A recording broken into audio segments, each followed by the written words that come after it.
مجلس تمہارے حوالے محمد، یہ مجلس تمہارے حوالے محمد۔ خوشنودی امام زمانہ باواز بلند سلوات۔ اللہم صلی علی محمد وآل محمد وعجل سلامتی امام زمانہ باواز بلند سلوات۔ اللہم صلی علی محمد وآل محمد وعجل بظہور امام زمانہ باواز بلند سلوات۔ اللہم صلی علی محمد وآل محمد وعجل فرجہ۔ مولا حسین غازی عباس کی عظمتوں پر، ہم بھائی بہنوں پہ جو بھی پریشانی مصیبت ہم سب پر ہوگی، مولا حسین غازی عباس کے صدقے میں ہم سب کی پریشانیوں کو دور کریں اور ہم سب پر امام زمانہ کا سایہ ہو۔ پر محمد وآل محمد صلوات۔ اللہم صلی علی محمد وآل محمد وعجل فرجہ۔ رحم اللہ من قرأ الفاتحہ۔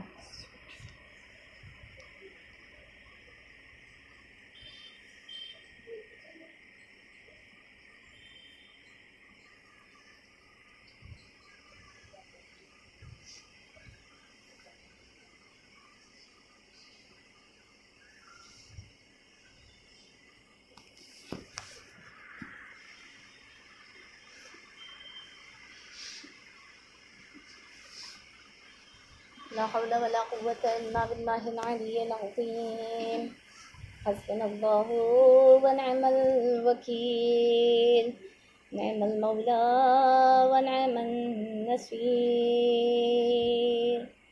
الحمد لله رب العالمين، والصلاة والسلام على أشرف الأنبياء والمرسلين وخاتم النبيين، حبيبنا وحبيب إله العالمين أبي القاسم محمد۔ اللہم صلی علی محمد وآل محمد وعجل فرجہ۔ وعلى آله الطيبين الطاهرين المعصومين المظلومين الغرر الميامين، لا سيما بقية الله في الأرضين وحجته على الخلائق أجمعين، سيدنا ومولانا وصاحب نعمتنا وولي عصرنا، مهدي هذه الأمة وطاووس أهل الجنة،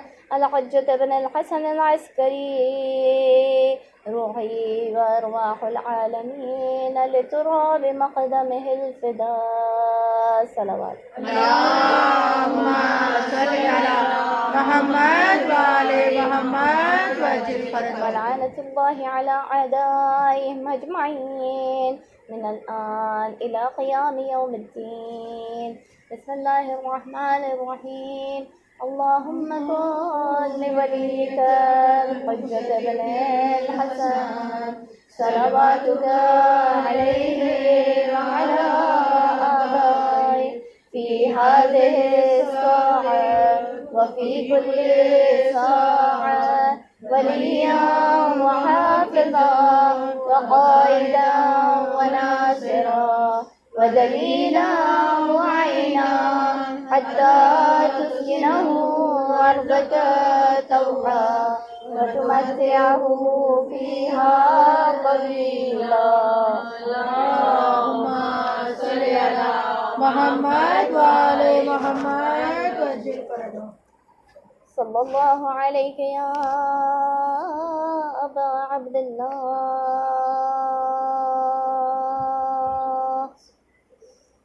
الحسين المظلوم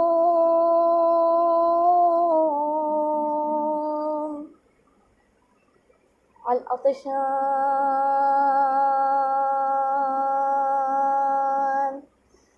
غريب بكربلاء،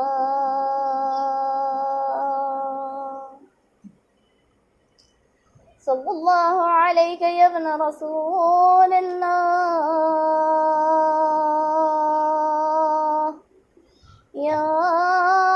رحمة الله الواسعة يا باب نجاة الأمة ورحمة الله وبركاته.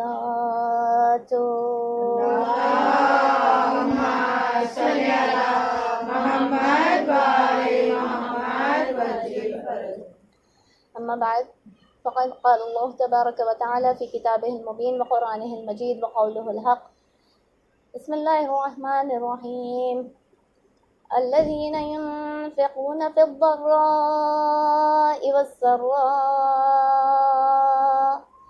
والكاظمين الغيظ والعافين عن الناس والله يحب المحسنين. صلوات کی اللهم صل على محمد وآل محمد وسلم. اساتذہ محترم، السلام علیکم ورحمۃ اللہ وبرکاتہ. وعلیکم السلام ورحمۃ اللہ وبرکاتہ.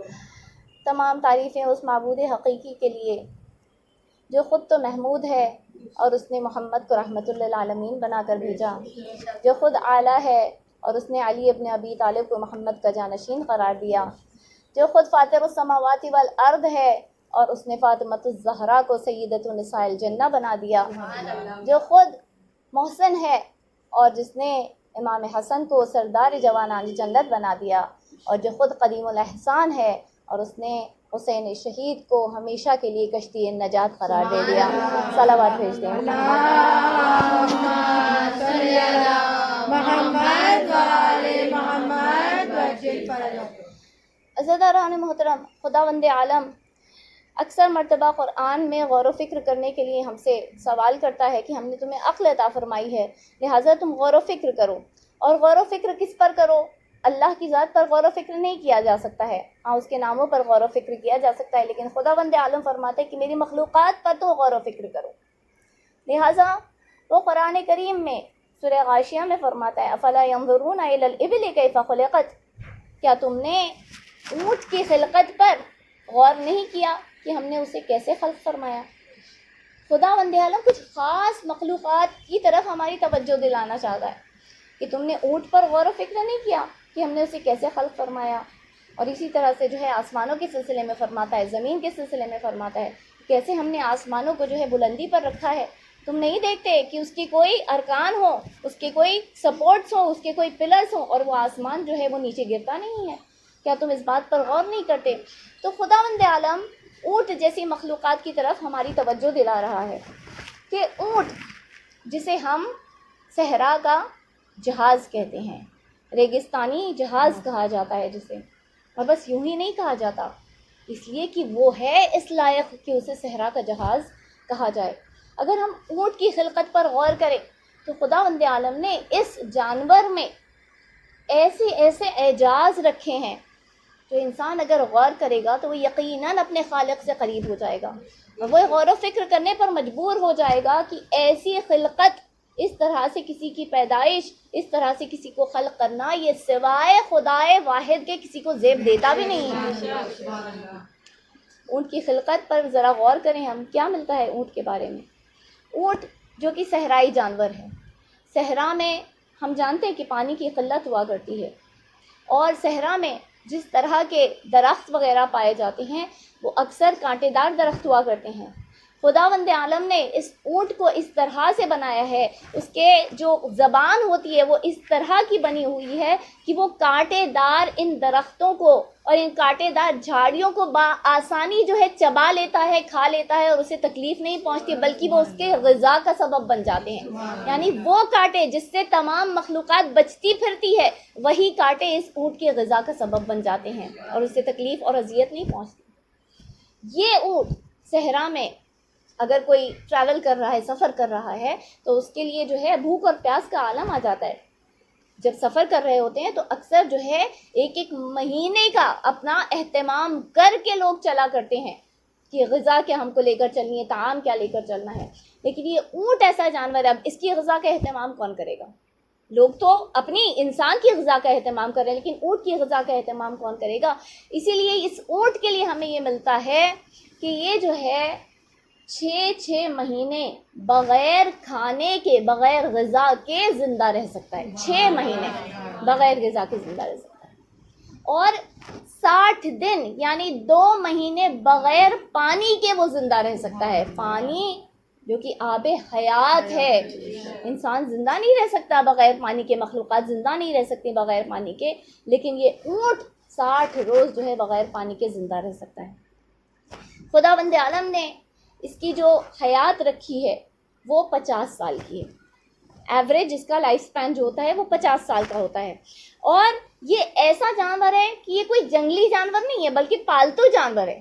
لوگ اسے ڈومیسٹیکیٹ کرتے ہیں اور یہ کام آتا ہے لوگوں کے، ان کے سامان اٹھانے کی خاطر، انسانوں کو اٹھانے کی خاطر. اس کی جو کوہان ہے، جس کا یہ ہمپ ہوتا ہے جس کے اوپر، اس کے پشت کے اوپر، یہ کوہان اس کے اندر جو ہے، جیسے ہم جانتے ہیں، یہ ساری چربی کو سٹور کرتا ہے. اور یہ چربی جو ہے جب سٹور کرتا ہے تو جب اسے کئی روز تک پانی نہیں ملتا ہے تو ہر 1 گرام چربی کے بدلے میں جو ہے اسے پانی نصیب ہوتا ہے. یعنی 1 گرام چربی کا جو ہوتا ہے وہ جو ہے پانی میں تبدیل ہو جاتا ہے، اور اس طرح سے یہ ہائیڈریٹڈ رہتا ہے. انسان کے اندر اگر نمی نہ موجود ہو تو انسان ہلاک ہو جائے گا پیاس سے. اگر کربلا والوں کو یاد کرتے ہیں تو اسی وجہ سے کہ 3 روز کے پیاسے تھے. 3 روز پیاسا رہنا آسان بات نہیں ہے.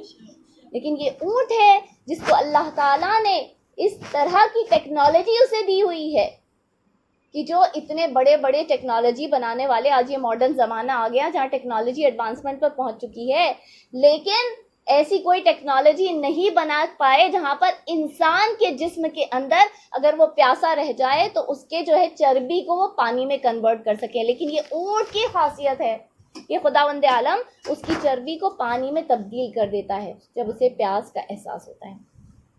خداوند عالم نے اس کا جسم بھی کس طرح سے بنایا ہوا ہے. اگر آپ نے اس کے پاؤں کی طرف نظر کی ہوگی تو اس کے پاؤں بڑے دبلے پتلے ہوتے ہیں اور اونچے ہوتے ہیں، کافی اونچا ہوتا ہے، ٹھیک ہے، لمبے طویل پاؤں اس کے ہوتے ہیں. اس کا جسم جو ہے وہ کافی وسیع ہوا کرتا ہے، چوڑا ہوا کرتا ہے اس کا جسم، لیکن پاؤں بڑے دبلے پتلے. یعنی اس کے جسم کو جو ہے خداوند عالم سے زمین سے اونچائی پر رکھا ہے. کیونکہ کبھی کبھی صحرا میں جو ہے جو ٹیمپریچر ہوتا ہے وہ 70 ڈگری تک پہنچ جاتا ہے. 70 ڈگری کا اندازہ لگا سکتے ہیں. یہاں 40 ڈگری ہونے لگتا ہے، لوگ ہلاک ہونے لگتے ہیں، جانور ہلاک ہونے لگتے ہیں. 40-45 ڈگری جو ہمارے شمالی جگہوں میں پایا جاتا ہے. آپ اتر پردیش وغیرہ میں جا کر، دہلی کی طرف جا کر دیکھیں تو جانور ہلاک ہونے لگتے ہیں 40-45 ڈگری کے اندر. ریگستان میں ٹیمپریچر 70 ڈگری تک پہنچ جاتا ہے. اگر خداوند عالم نے اس کا جسم نیچے رکھا ہوتا تو یہ ٹیمپریچر سارے جسم میں پھیل کر اس جانور کو بھی ہلاک کر دیتا. لہٰذا خداوند عالم نے بالکل لکڑی کی طرح اس کے پاؤں رکھے ہیں، جس کی وجہ سے جو ہے یہ ٹیمپریچر اس کے باڈی تک نہیں پہنچ پاتا ہے، اس کے جسم تک نہیں پہنچ پاتا اور اسے ہلاکت سے بچاتا ہے. اس کی چمڑی بھی، جو اس کا جسم، اس کا جو گوشت ہوتا ہے، اس کے اوپر جو چمڑی ہوتی ہے، خداوند عالم نے اس طرح کی رکھی ہے کہ موسم کی سردی اور گرمی سے اسے بچاتی ہے. اس کی آنکھوں کی طرف اگر آپ نظر کریں تو اس کی 2 بھویں ہوا کرتی ہیں. ہماری ایک ہی ہوتی ہے، یعنی 2 سائڈس میں 2 ہوا کرتی ہے، ایک جوڑے ہوا کرتے ہیں. اور اس کے یہ جو ہماری آئیلیٹس ہوتی ہیں، ہمارے جو پیوٹے ہوتے ہیں، وہ ایک ہوا کرتے ہیں ایک آنکھ کے اوپر. لیکن اللہ تعالیٰ نے اسے 3 سے نوازا ہے. اور ایک پیوٹا اس کا جو ہے وہ بالکل باریک رکھا ہے، یعنی ٹرانسپیرنٹ جسے کہا جاتا ہے، تاکہ جب ریت اڑ رہی ہو تب بند بھی کر لے تب بھی اسے جو ہے سارا منظر نظر آتا ہے. تو خداوند عالم نے اس جانور کو کہنے کے لیے بہت کچھ ہے، بہت سارے نکات ہیں. اگر آپ اس کے اوپر غور کریں، کبھی جا کر پڑھیے گا تو آپ کو جو ہے خداوند عالم سے جو ہے قربت کا احساس ہوگا کہ کیسا وہ خدا ہے جس نے ایسی مخلوق کو پیدا کیا. یہ جانور جسے خداوند عالم نے اتنا سب کچھ عطا کیا کہ ماڈرن ٹیکنالوجی جو ہے کسی مخلوق کو عطا نہ کر سکی، یہ اتنا ایڈوانسڈ بنا دیا اسے خداوند عالم نے کہ ریت کے درمیان جو ہے بڑی آسانی سے یہ اپنے اوپر سوار لوگوں کو ان کی منزل تک پہنچا دیا کرتا ہے. لیکن یہ جو چوپایا ہے، یہ جو جانور ہے جو اتنا قابل ہے کہ صحرا میں جو ہے مسافروں کو اپنی منزل تک پہنچا سکے، کبھی کبھی یہ بھی اپنا راستہ بھٹک جاتا ہے. کب بھٹکتا ہے؟ جب صحرا میں، ریگستان میں ریت کے بھونڈر چلتے ہیں، جب سینڈ سٹارمز ہوتے ہیں، تو اس کے اندر اس کے پیوٹے بھی اب اس قابل نہیں رہ سکتے کہ یہ اسے جو ہے اپنے سامنے راستے کو منور کر سکیں، راستے کی رہنمائی کر سکیں. ایسے میں یہ اپنا راستہ بھٹک جاتا ہے. عرب افراد جو اس بات سے آشنا تھے کہ کبھی کبھی ہمارے اونٹ بھی جو ہوتے ہیں وہ اپنے راستے کو بھٹک جاتے ہیں، انہوں نے اس کے لیے ایک انتظام کیا کہ یہ اونٹ اپنے راستے سے نہ بھٹکے. انہوں نے کیا کیا؟ جگہ جگہ پر درختوں کے اوپر انہوں نے جو ہے چراغ لٹکا دیے، تاکہ وہ چراغ جو ہے جب سینڈ سٹارمز ہو، ریت کے بھونڈر چلے، تو وہ روشن چراغ کی روشنی میں جو ہے یہ اپنا راستہ صحیح طے کرتا چلا جائے اور اپنی منزل پر خود بھی پہنچ جائے، اپنے سوار کو بھی پہنچا دے.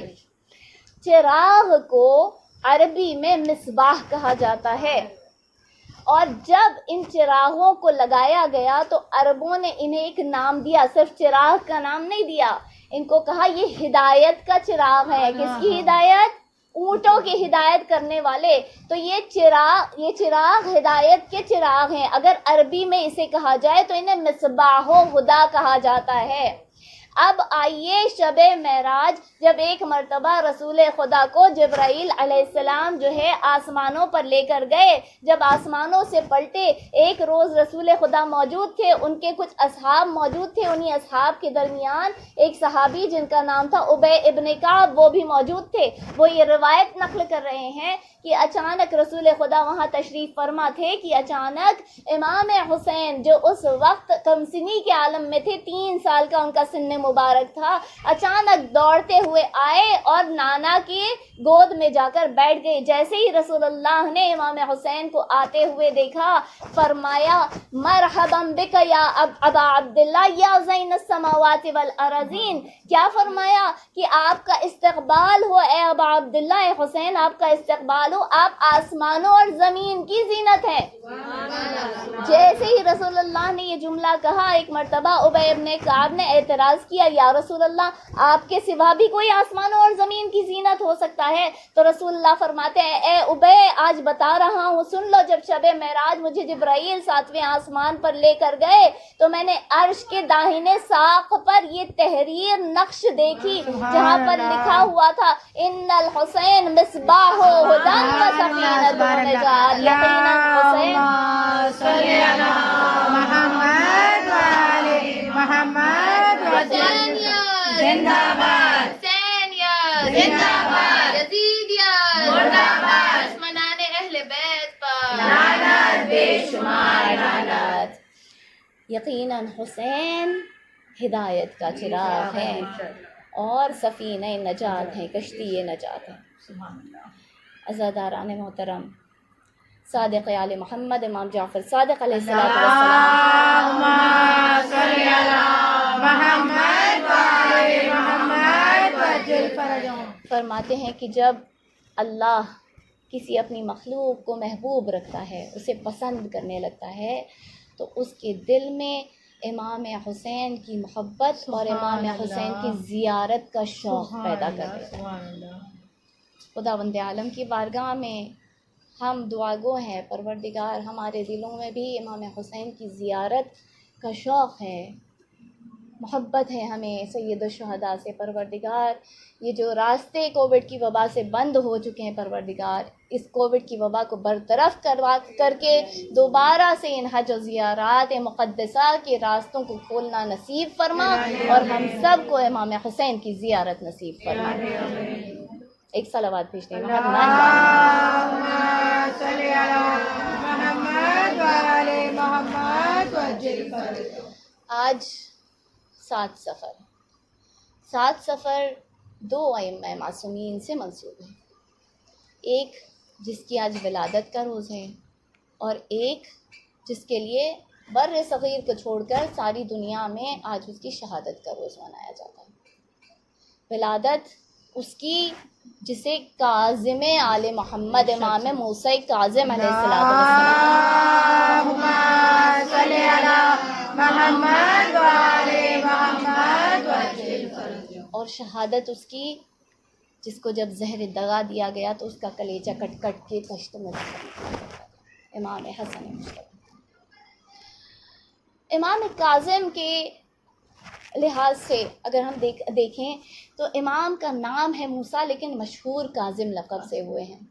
خداوند عالم کیا فرماتے ہیں؟ الذین ینفقون فی السراء والضراء والکاظمین الغیظ. وہ جو آسانی میں بھی اللہ کی راہ میں انفاق کیا کرتے ہیں اور جب مشکل میں ہوتے ہیں تب بھی جو ہے اللہ کی راہ میں انفاق کیا کرتے ہیں اور اپنے غیظ پر، اپنے غصے پر قابو پا لیتے ہیں. اور اس لقب کو خصوصاً جو ہے 7ویں جانشین رسول سے منسوب کیا گیا، اس لیے کہ دشمنوں نے اتنی اذیت دی. کیا تاریخ ہمارے لیے گواہ نہیں ہے کہ امام کو جو ہے قید خانہ در قید خانہ پھراتے رہے، ایک قید خانے سے دوسرے قید خانے تبدیل کرتے رہے.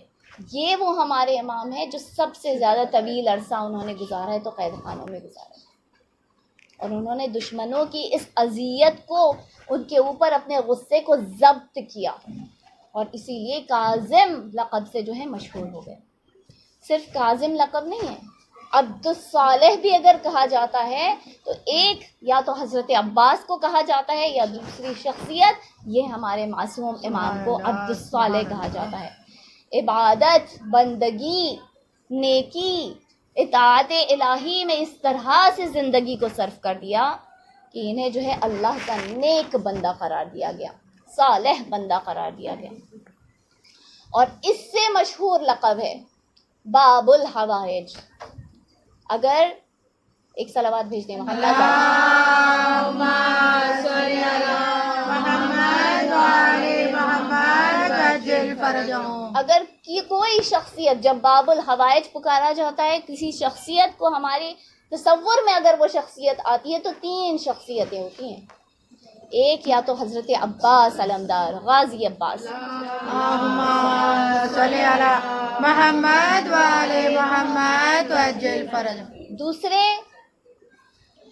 امام حسین کا وہ ششماہا حضرت علی اصغر، انہیں بھی باب الحوائج کہا جاتا ہے. اللهم صل على محمد وعلى محمد وعجل اور فرجه. اگر معصومین میں کسی کو باب الحوائج کہا جاتا ہے تو ہمارے 7ویں جانشین رسول کو، مولا کاظم کو جو ہے باب الحوائج کہا جاتا ہے. اور باب الحوائج کہنے والے صرف مذہب تشیع کے ماننے والے نہیں ہیں، بلکہ تمام فرقے، تمام مذہب جو دین اسلام کے ہیں وہ اس بات پر متفق یہ رائے رکھتے ہیں کہ امام موسیٰ ابن جعفر باب الحوائج ہیں. جو حنبلی شیخ ہیں وہ کہتے ہیں کہ جب بھی مجھے کوئی مسئلہ درپیش آتا تھا تو میں موسیٰ ابن جعفر کی ذریعے مبارک پر پہنچ جاتا تھا، ان کے سامنے اپنا مسئلہ رکھتا تھا اور کبھی ایسا نہیں ہوتا تھا کہ میں خالی ہاتھ ان کی ذریعے سے واپس لوٹا ہوں. سبحان اللہ.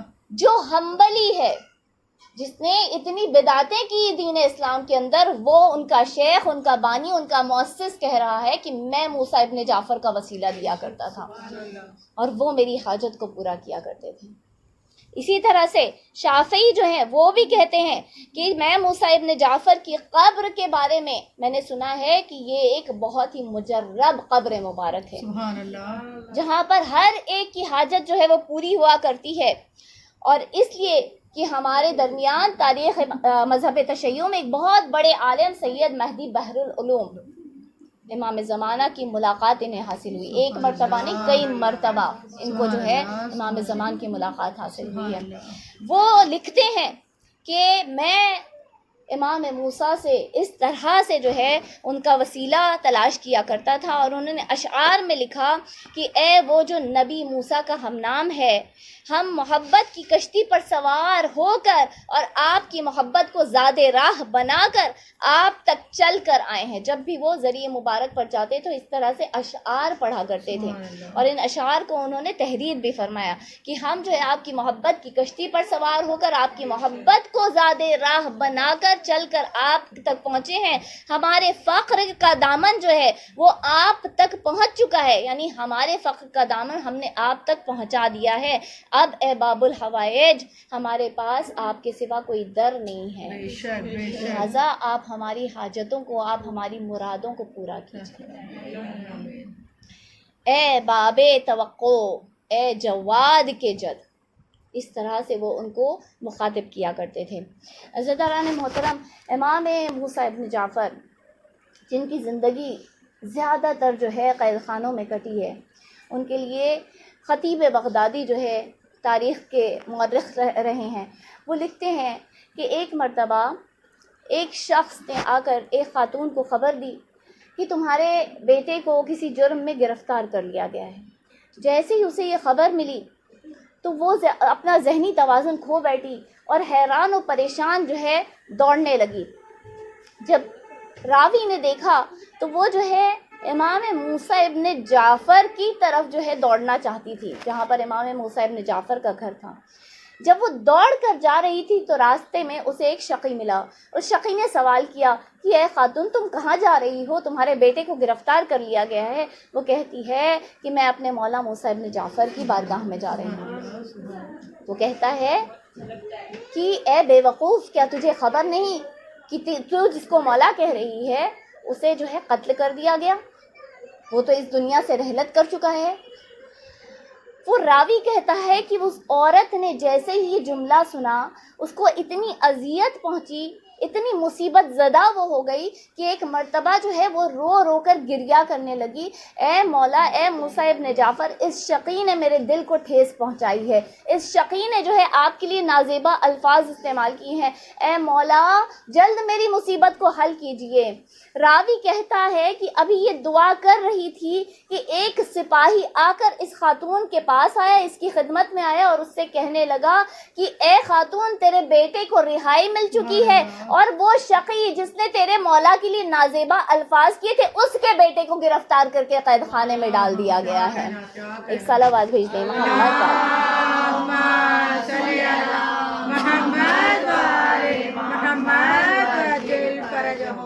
یعنی کہ مولا وہ ہیں جو لوگوں کی پریشانیوں کو بھی نہیں دیکھ سکتے.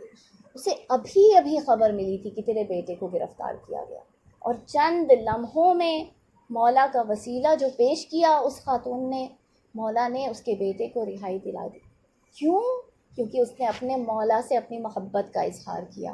اس نے مولا کے لیے ان نازیبا الفاظ کو قبول نہیں کیا. اس کو اذیت پہنچی کہ میرے مولا کو اس طرح سے جو ہے کہا جا رہا ہے، ان کی توہین کی جا رہی ہے. اس سے برداشت نہیں ہوا. مولا نے اس کی محبت کو دیکھتے ہوئے اس کے بیٹے کو رہائی دلا. عزیزان محترم، انہی امام کے لیے ایک اور ہمیں واقعہ ملتا ہے بشر ابن سلیمان الحافی کا. بشر ابن سلیمان چاہنے والا تو اہل بیت کا تھا، لیکن وہ اکثر جو ہے گانے بجانے کی محفلوں میں شامل ہوا کرتا تھا. اس کے گھر میں بھی جو ہے گانے بجانے کی محفلیں ہوا کرتی تھیں، اور اس کے لیے ملتا ہے کہ اس نے زنا بھی کیا ہوا تھا. خداوند عالم ہم سب کو ایسے بڑے بڑے گناہان کبیرہ سے جو ہے وہ بچائے، اس لیے کہ یہ گناہان کبیرہ جو ہے ہمیں شفاعت سے دور کر دیا کرتے ہیں. تو یہ اتنے بڑے بڑے گناہوں کا مرتکب ہو چکا تھا. ایک روز امام کاظم جو ہے اس کے گھر کے قریب سے گزر رہے تھے.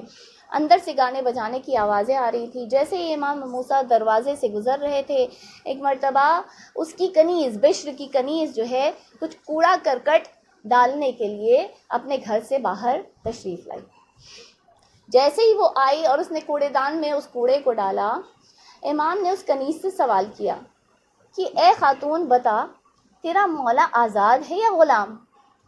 وہ خاتون جو ہے اپنے منہ پر تماچے مارتی ہے اور کہتی ہے کہ آپ کیسی باتیں کر رہے ہیں، وہ تو میرے مالک ہیں، میں کنیز ہوں، وہ آزاد ہیں. تو امام نے ایک جملہ کہا. امام نے کہا کہ ہاں یقیناً وہ آزاد ہے، اگر وہ غلام ہوتا تو وہ ایسی حرکتیں نہ کرتا. جیسے ہی کنیز اندر جاتی ہے تو مالک سوال کرتا ہے تجھے آنے میں دیر کیوں ہوئی؟ وہ سارا ماجرا بیان کرتی ہے.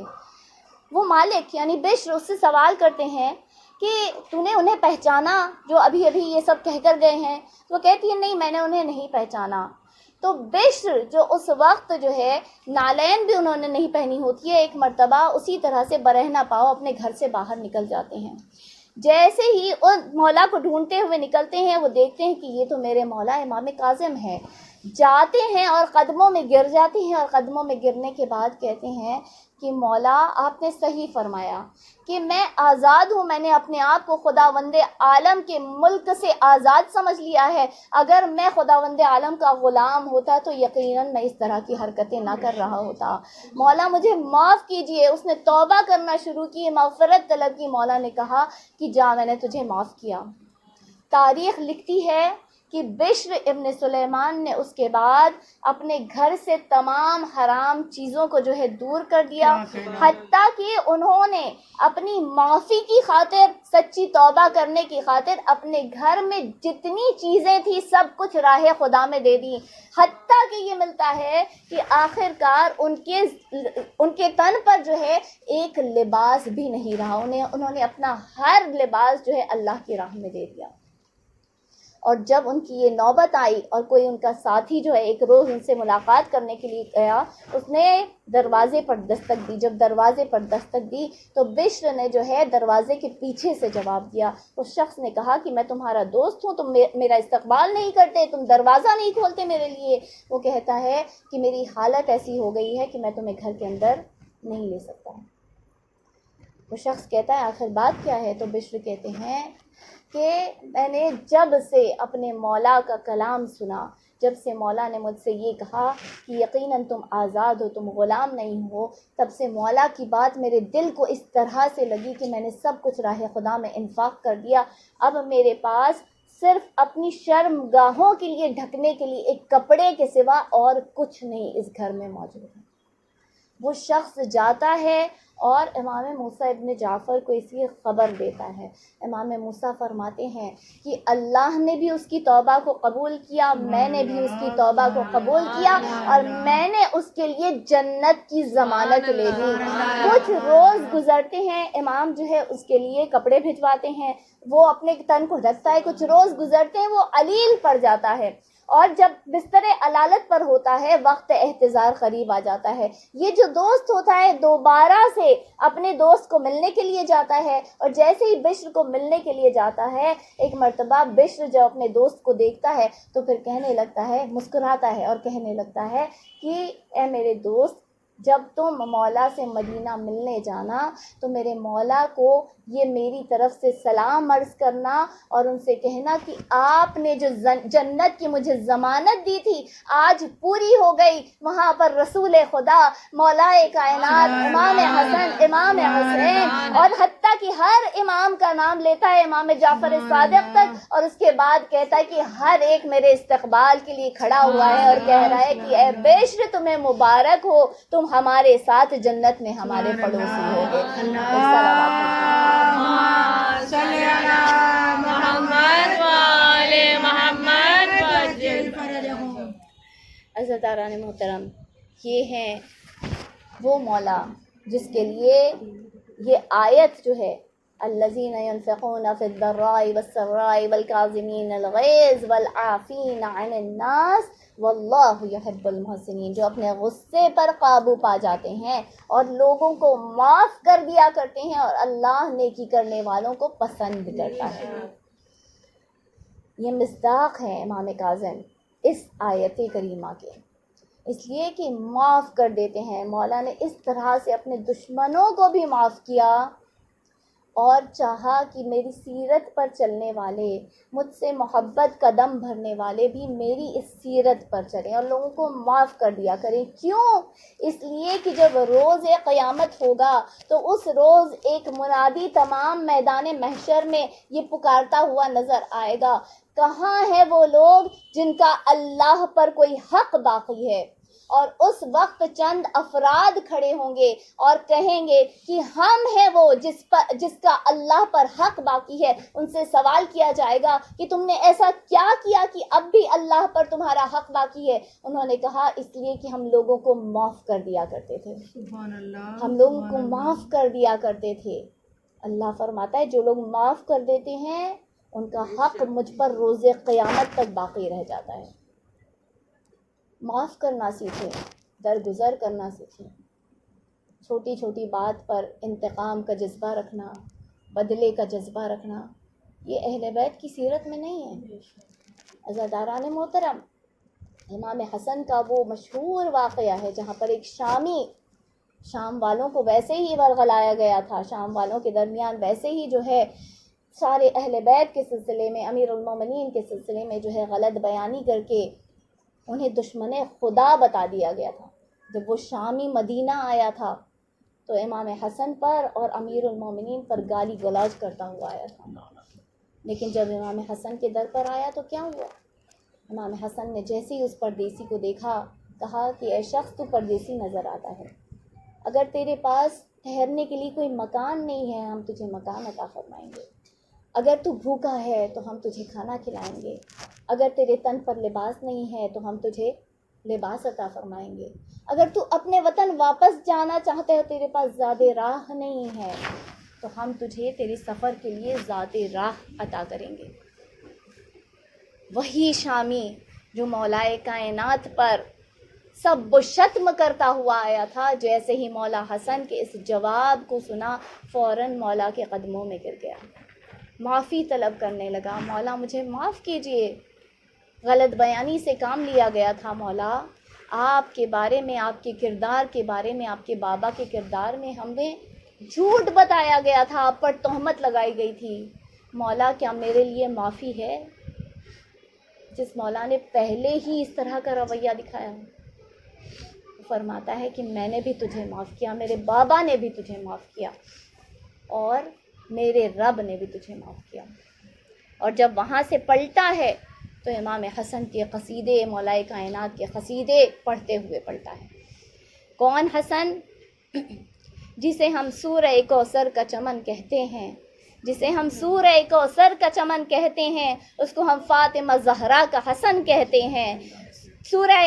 سورت حیدر و صفدر جو عباس ہے نام، سورت حیدر و صفدر کا جو عباس ہے نام، سیرت احمد مرسل کو حسن کہتے ہیں. صلوات بھیجیں محمد والے صلی علی محمد وآل محمد علی علی ہم سب کا آقا علی علی داماد پیغمبر علی علی حسنین کا بابا علی علی جبریل کا ٹیچر علی علی ہم سب کا رہبر علی علی چڑیوں کی چہک میں علی علی پھولوں کی مہک میں علی علی ایک اچھا نعرہ علی علی ایک سچا نعرہ علی علی سب مل کر بولو علی علی دونوں ہاتھ اٹھا کر علی علی دونوں ہاتھ اٹھا کر علی علی نعرے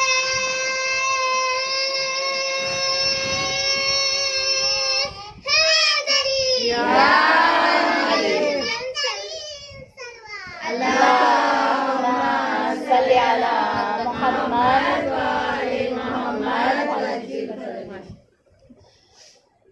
واقعہ ہے ایک شخص جو ہے مدینہ شہر پہنچا، اور جب شہر مدینہ پہنچا مسافر تھا، بھوکا تھا، پیاسا تھا. جیسے ہی مدینہ شہر کے قریب پہنچا اس نے کیا دیکھا کہ ایک باغ ہے. یہ بھی مشہور واقعہ ہے، آپ کا سنا ہوا واقعہ. ایک باغ ہے، وہاں پر ایک مالی باغ کی دیکھ ریکھ کر رہا ہے. جب قریب پہنچا اس نے مالی کو سلام کیا، مالی نے اس کے سلام کا جواب دیا اور مالی نے کہا کہ اے مسافر تم بہت بھوکے نظر آتے ہو، آؤ میرے ساتھ جو ہے دسترخوان پر کھانا نوش فرماؤ، غذا نوش فرماؤ. وہ کہتا ہے کہ آپ نے دعوت دی ہے، میں آپ کی مہمانی کو قبول کرتا ہوں. مالی نے کہا دیکھو وہاں پر ایک گٹھری رکھی ہوئی ہے، اس گٹھری کو لے آؤ. کہتا ہے کہ میں جیسے ہی گٹھری لے کر آیا اور گٹھری کو کھولا تو اس میں 2 سوکھی روٹیاں نظر آئیں. جیسے ہی اس شخص نے، اس مسافر نے ان روٹیوں کو دیکھا، اس نے دل ہی دل میں سوچا کہ یہ جو ہے احسان فراموشی ہوگی کہ میں اس شخص کو کہہ دوں کہ میں یہ روٹیاں نہیں کھا سکتا. سوکھی ہوئی روٹیاں تھیں، خشک روٹیاں تھیں. اس نے روٹی توڑنے کی بھی کوشش کی لیکن اس سے روٹی ٹوٹتی نہیں تھی. کہتا ہے یہ مالی کتنا غریب ہے، یہ کتنا نادار ہے، کہ یہ 2 سوکھی روٹیوں پر گزارا کر رہا ہے اور یہ اس کی غذا ہے، یہ اس کا کھانا ہے۔ اس نے اس مالی سے کہا تمہارا بہت بہت شکریہ، تم نے مجھے اپنا مہمان بنایا۔ مالی سب کچھ جانتا تھا، اس لیے کہ مالی اور کوئی نہیں، لیکن وہ تھا جو ہر ایک کی مشکل کشائی کرتا ہے۔ تو جیسے ہی مولا نے اس کا یہ جواب سنا، سمجھ گئے۔ انہوں نے فرمایا کہ اے شخص، اے مسافر، میں جانتا ہوں تو بھوکا ہے، دیکھ، اور میں یہ بھی جانتا ہوں کہ یہ روٹیاں جو ہے میرے سوا کوئی توڑ بھی نہیں سکتا، لہٰذا تو کچھ دور کے مسافات پر چلا جا، وہاں پر تجھے امام حسن مجتبیٰ کا گھر نظر آئے گا۔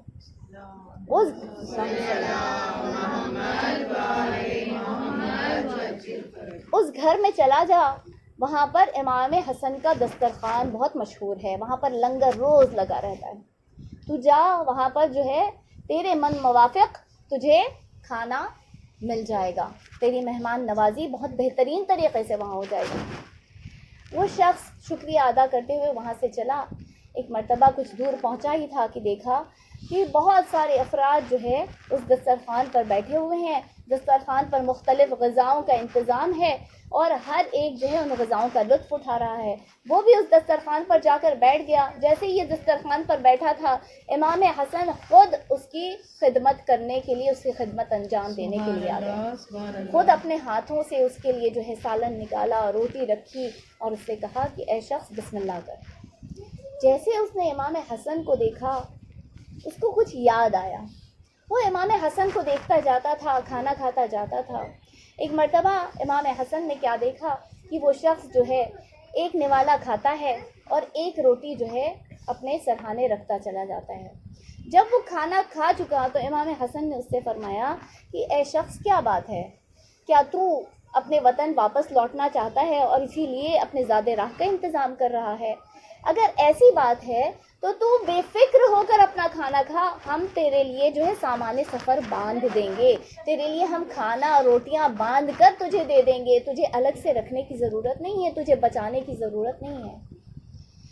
وہ شخص کہتا ہے کہ نہیں، میں اپنے سفر کے لیے اسے نہیں رکھ رہا، بلکہ جب میں مدینہ آ رہا تھا تو مدینے کی سرحد پر مجھے ایک باغ ملا، اس باغ میں مجھے ایک مالی نظر آیا، وہ بڑا غریب، بڑا نادار نظر آتا، اور وہ جو ہے 2 سوکھی روٹیوں پر اپنا گزارا کر رہا تھا، وہ روٹیاں جو مجھ سے توڑی بھی نہیں جا رہی تھی۔ پھر جانے اسے کیا احساس ہوا جب وہ امام حسن کے چہرے پر غور کرتا چلا جاتا۔ امام حسن نے کہا کہ کیا بات ہے، تو میرے چہرے پر اس طرح سے کیوں نظر کر رہا ہے؟ وہ کہہ رہا تھا کہ جس سے میں ملاقات کر کے آیا وہ وہی آپ کی شکل نظر آ رہا تھا۔ جب میں آپ کو دیکھتا ہوں تو مجھے ایسا محسوس ہوتا ہے جیسے آپ اس کی نوجوانی آپ میں پلٹ آئی ہو، بالکل آپ کی شباہت جو ہے مجھے اس میں نظر آتی ہے۔ امام حسن ایک مرتبہ اس شخص سے کہتے ہیں، بھوکا ہے مگر بھوک مٹاتا ہے وہ مالی، بھوکا ہے مگر بھوک مٹاتا ہے وہ مالی، کھاتا نہیں دنیا کو کھلاتا ہے وہ مالی، احسان کی عادت تو پیکر سے چلی ہے، یہ رزق ہے اس کا، میں حسن ہوں وہ علی ہے۔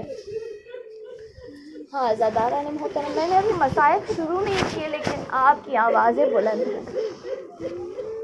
خداوند عالم آپ کے گریہ کرنے کو، اس محبت کو قبول فرمائے۔ آج امام حسن کی شہادت کا روز ہے۔ آج ہمیں شہزادی کونین کو، وقت کے امام کو ایک شخص کا پرسہ نہیں پیش کرنا، آج ہم کو شہزادی کو اپنے دونوں لال کا پرسہ پیش کرنا ہے۔ ایک جسے زہر سے مار ڈالا گیا، جس کے جنازے پر تیر برسائے گئے، اور دوسرا وہ جسے کربل میں مہمان بلا کر 3 دن کا بھوکا پیاسا قتل کر دیا گیا۔ عزاداران محترم، اس سفر کا بھی مہینہ ہے، ہم کیا کریں؟ آج ایسی مصیبتوں کو ہم کو یاد کرنا ہے کہ ہاں دربار شام کی مصیبتیں جو اہل حرم پر پڑی، جہاں ناموس رسول کو دربار میں ان کی تشہیر کی جا رہی ہے، انہیں باغی کا خاندان بتایا جا رہا ہے، جہاں فضہ جیسی کنیز کے لیے جتنے حبشی غلام تھے سب نے اپنی تلواروں کو نکال لیا، شہزادی زینب جو ہے نجف کا رخ کر کے رہ گئی۔ اے بابا، آج فضہ جیسی کنیز کی حمایت میں اور نصرت میں جو ہے حبشی سپاہیوں نے اپنی تلواروں کو اٹھا لیا، لیکن آج زینب و کلثوم کی نصرت کرنے کے لیے کوئی موجود نہیں بابا۔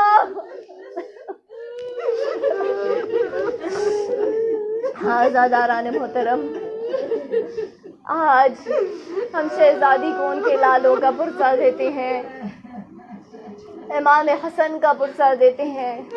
کون حسن؟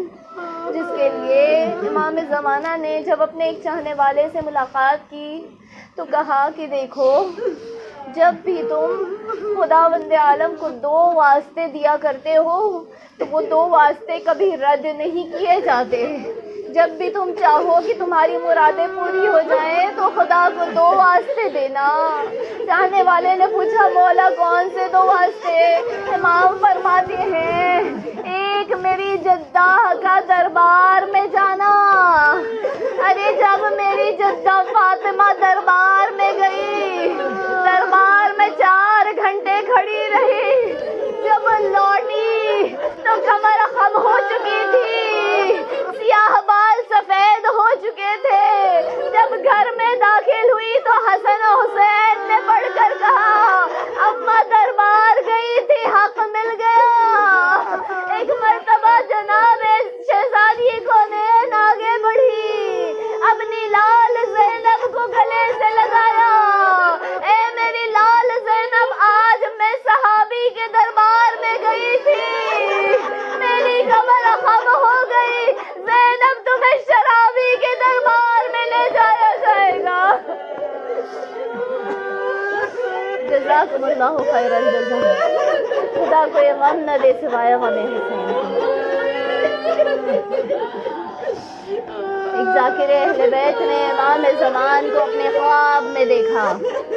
خواب میں دیکھنے کے بعد یہ مصائب امام حسن پڑھ کے آئے تھے۔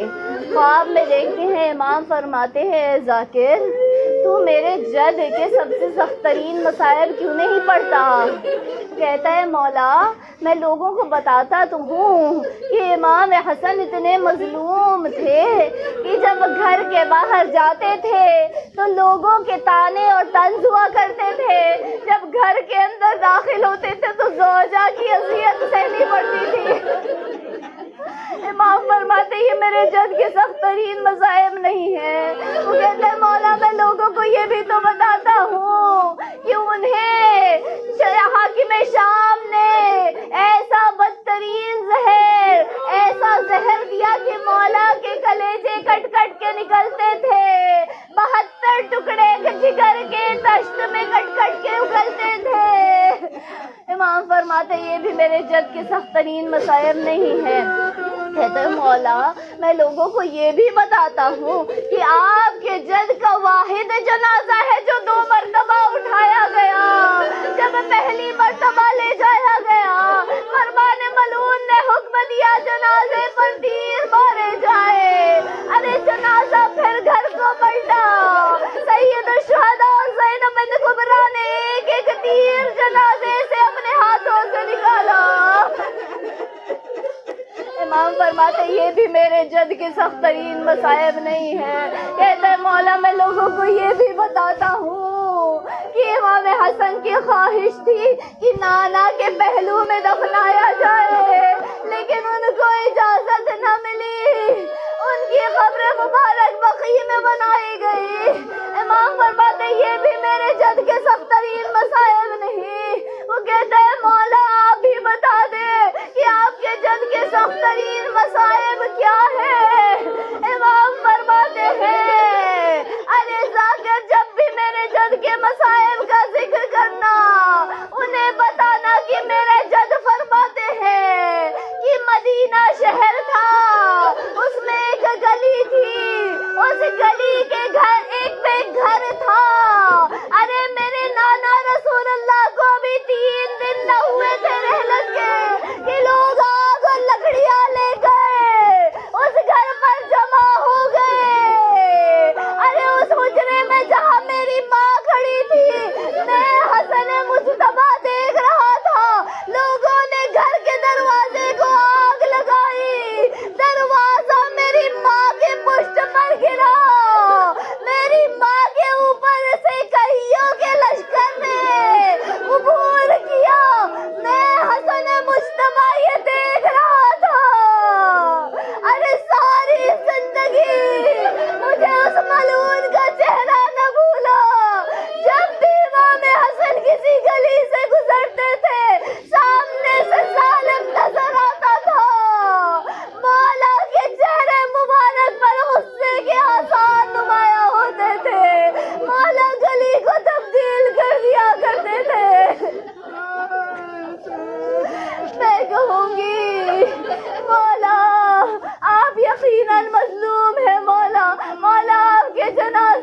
کیسے برداشت نہ ہوں گے؟ ارے جب ٹلے زینبیہ سے 70 قدم کے فاصلے پر اپنے بھائی کا گلا کٹتے ہوئے دیکھے گی تو زینب نے کیسے برداشت کیا؟ جزاکم اللہ خیر. آج اسی مولا حسین کی ایک بچی کو یاد کریں گے. 3.5 سال کی بچی تھی. ارے اپنے باپ کا سکون و چین ہوا کرتی تھی, اپنے باپ کے سینے پر سونے کی عادی تھی, لیکن جب بھی بابا کو یاد کرتی کبھی شمر تماچے مارتا, کبھی پشت پر کوڑے مارے جاتے. ارے ایک مرتبہ جب زندان میں قید کر دی گئی, بچی اپنے بابا کو خوب رویا کرتی تھی. ارے ایک رات ایسی بھی آئی جب بابا کا سر میسر ہوا, میں نے تمام مصائب کو چھوڑا.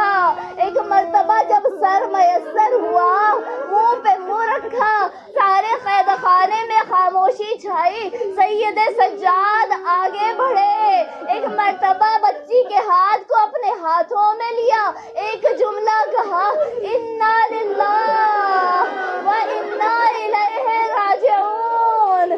قید خانے یزید رضا خانے حسین میں تبدیل ہو گیا. ہر طرف سے بی بی واویلا کرتی, ارے ہائے رقیہ, ہائے سکینہ, واہ حسینہ کی صدائیں آتی.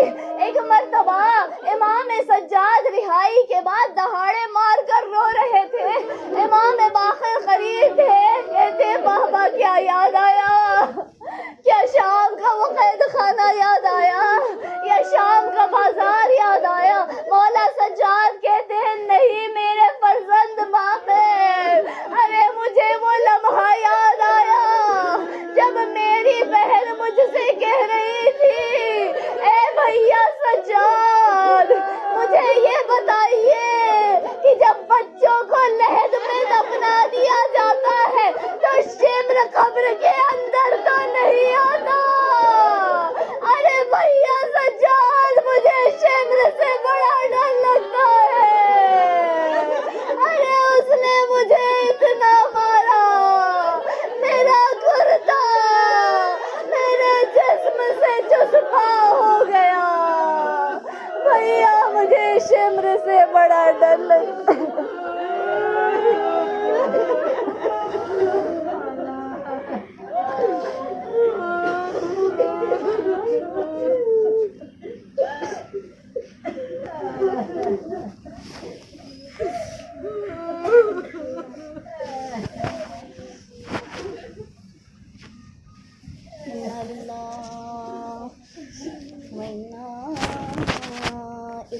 راجعون وسيعلم الذين ظلموا